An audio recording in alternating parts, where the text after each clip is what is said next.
Bismillahirrahmanirrahim. Assalamualaikum warahmatullahi wabarakatuh. 5 perbuatan yang haram dilakukan kaum muslimin, baik laki-laki maupun perempuan dalam keadaan junub. Namun sayangnya, kebanyakan kaum muslimin melakukannya tanpa mereka ketahui dan sadari.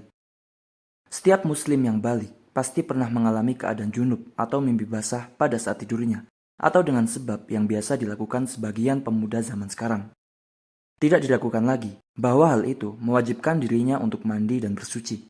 Akan tetapi yang perlu diperhatikan ada 5 perbuatan yang dilarang untuk dilakukan pada saat junub.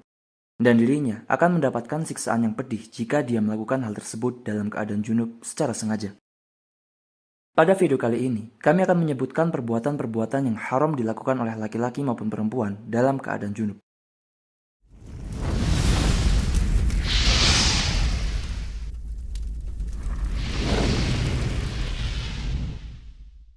Pertama, diharamkan melakukan sholat, baik itu wajib maupun sunnah. Karena suci adalah syarat sahnya sholat, sebagaimana sabda Nabi SAW, La taqbalus sholatu bighairi tuhur. Sholat tidak diterima tanpa adanya bersuci.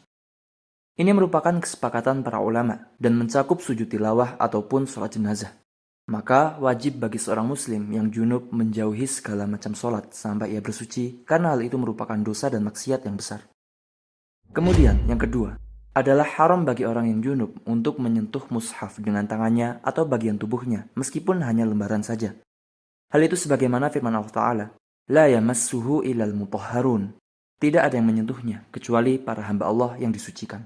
Kiasan surah Al-Waqi'ah ayat 79. Dalam hadis, disebutkan bahwa Nabi SAW memerintahkan Amr bin Hazm agar tidak memegang mushaf kecuali dalam keadaan suci.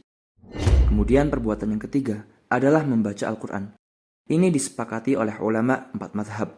Dari Abdullah bin Umar radhiyallahu anhuma, dari Nabi SAW, beliau bersabda, La taqra'ul haidu walal junubu syai'an minal Qur'an. Janganlah bagi perempuan haid dan orang yang junub untuk membaca ayat sedikit pun dari Al-Quran. Kemudian yang keempat, masuk masjid dan berdiam diri di dalamnya ataupun i'tikaf. Namun mazhab Syafi'i, Hambali dan sebagian Maliki membolehkannya. Allah Ta'ala berfirman, Wala junuban illa abiri sabilin hatta taghtasilu. Dan jangan pula menghampiri masjid ketika kamu dalam keadaan junub, kecuali sekedar berlalu saja, sehingga kamu mandi junub. Kiasan surah An-Nisa ayat 43. Kemudian yang kelima adalah tawaf, baik sunnah maupun wajib. Karena tawaf dianggap seperti solat, sebagaimana Rasulullah SAW bersabda, At-tawafu bil baiti solatun, illa anna Allah ahallu fihil mantiqah. Tawaf mengelilingi Ka'bah adalah solat, hanya saja Allah memperbolehkannya bicara ketika melakukannya. Oleh karenanya, tawaf tidak sah apabila dilakukan oleh orang yang sedang junub. Dan hal ini menurut pendapat Maliki, Syafi'i, dan Hambali. Maka bagi orang yang sedang junub, dan dia menginginkan tawaf mengelilingi Ka'bah, wajib baginya mandi dan bersuci terlebih dahulu. Adapun pada selain keadaan di atas, maka tidak ada waktu yang ditentukan untuk bersuci terlebih dahulu bagi laki-laki maupun perempuan yang junub. Akan tetapi, dianjurkan seorang muslim untuk menyegerakan mandi sebisa mungkin agar dirinya selalu dalam keadaan suci. Sebagaimana hal tersebut adalah sunnah dan karena malaikat tidak mendekati orang yang junub. Sebagaimana Nabi SAW bersabda, Salah satun la taqrabuhumul malaikatu. Al-junubu was-sakranu wal-mutadamiqu bil khuluqi. Ada 3 orang yang tidak didekati oleh malaikat. Orang yang junub sampai dia berwudu, orang yang mabuk, orang yang memakai wewangian al-khuluq, jenis parfum khusus wanita. Seorang muslim yang junub mungkin terbiasa melakukan aktivitas biasa yang jauh dari ibadah yang membutuhkan bersuci. Dan hal itu sebagaimana yang terjadi pada Abu Hurairah radhiyallahu anhu.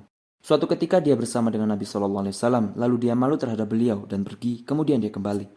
Maka Nabi SAW bersabda kepadanya, Aina kunta ya Abu Hurairah? Qala, kuntu junuban, fakarihtu an ajalisak wa ana ala ghairi taharatin.